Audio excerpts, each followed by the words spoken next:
हरियाणा में बीजेपी सीधे तौर पर 2 सीटों पर हार रही है और बाकी 8 सीटों पर भी जीत आसान नहीं है। इसका खुलासा भाजपा की इंटरनल सर्वे रिपोर्ट के बाद हुआ है। इस रिपोर्ट को सुनने के बाद बीजेपी के राष्ट्रीय अध्यक्ष जेपी नड्डा के भी तोते उड़ गए हैं। हरियाणा बीजेपी की इस इंटरनल रिपोर्ट को नड्डा अब दिल्ली दरबार के सामने रखेंगे। प्रदेश के सभी लोकसभा प्रभारियों ने नड्डा के सामने इस रिपोर्ट को रखा, जिसके बाद हरियाणा में सभी 10 सीटों पर जीत के दावे की हवा निकली हुई देखी जा रही है। आपको बता दें कि प्रदेश की सभी 10 सीटों की फीडबैक रिपोर्ट जानने के लिए जेपी नड्डा शुक्रवार को पंचकुला में भाजपा कोर कमेटी की मीटिंग में आए थे। इस खुलासे के बाद अब दिल्ली दरबार में हड़कंप मचना तय है। दोस्तों नमस्कार, मैं हूं संजय कपूर और आपके सामने पेश है सिटी मेल न्यूज की स्पेशल चुनावी रिपोर्ट। नड्डा के सामने रखे गए आंकड़ों के अनुसार हरियाणा के रोहतक और सिरसा सीट पर बीजेपी प्रत्याशियों की हालत पतली है और वहीं बाकी 8 सीटों पर भी फाइट टफ है। इन 8 सीटों में से भी 3 से 4 सीटें ऐसी हैं जहां कई विधानसभा क्षेत्रों में बीजेपी को बड़ा नुकसान होने की संभावना है, परंतु इसके मुकाबले शहरी क्षेत्रों में उनके प्रत्याशी अच्छा परिणाम ला सकते हैं, जबकि गांवों में उनके प्रत्याशियों का विरोध इतना अधिक है कि उन्हें प्रचार के लिए घुसने तक नहीं दिया जा रहा और जाट बाहुल्य इलाकों में तो परिणाम बीजेपी को निराश कर सकते हैं।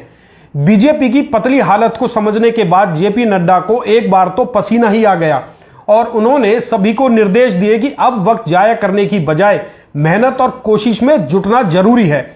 इसके लिए लोकसभा वाइज सभी कार्यकर्ताओं को चुनावी अभियान में झोंकने की जरूरत है। कार्यकर्ता की टोलियां तमाम हलकों में जाकर लोगों के बीच प्रधानमंत्री नरेंद्र मोदी की नीतियों और कांग्रेस के भ्रष्टाचार पर लोगों का ध्यान खींचे।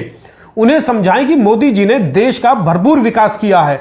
नड्डा ने लोकसभा प्रभारी और हरियाणा बीजेपी के बड़े नेताओं से फीडबैक लेने के बाद कहा कि जो लोग नाराज हैं उन्हें मनाने की जरूरत है।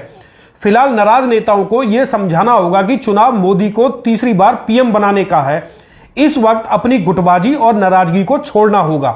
आपको बता दें कि इस बैठक में हरियाणा के मुख्यमंत्री नायब सिंह सैनी, पूर्व सीएम मनोहर लाल, बीजेपी के राष्ट्रीय उपाध्यक्ष ओपी धनखड़, हरियाणा के चुनाव प्रभारी सतीश पूनिया, सह प्रभारी सुरेंद्र नागर, प्रदेश के सभी लोकसभा प्रभारी, पूर्व मंत्री रामविलास शर्मा, पूर्व सांसद सुधा यादव, पूर्व मंत्री कैप्टन अभिमन्यु सहित अनेक बड़े नेता मौजूद। मीटिंग में बीजेपी की बदतर हालत की रिपोर्ट लेने के बाद नड्डा ने हरियाणा में नाराज चल रहे नेताओं रामविलास शर्मा, ओपी धनखड़, सुधा यादव व कैप्टन अभिमन्यु से भी मंत्रणा की और उनसे कहा कि वह इस चुनाव में अपनी नाराजगी त्याग कर मोदी को पीएम बनाने के अभियान में जुट जाएं।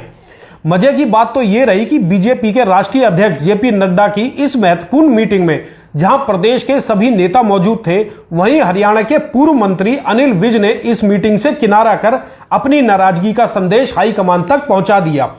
बता दें कि हरियाणा में सीएम बदलने के बाद से अनिल विज पार्टी और पूर्व सीएम मनोहर लाल से नाराज चल रहे हैं।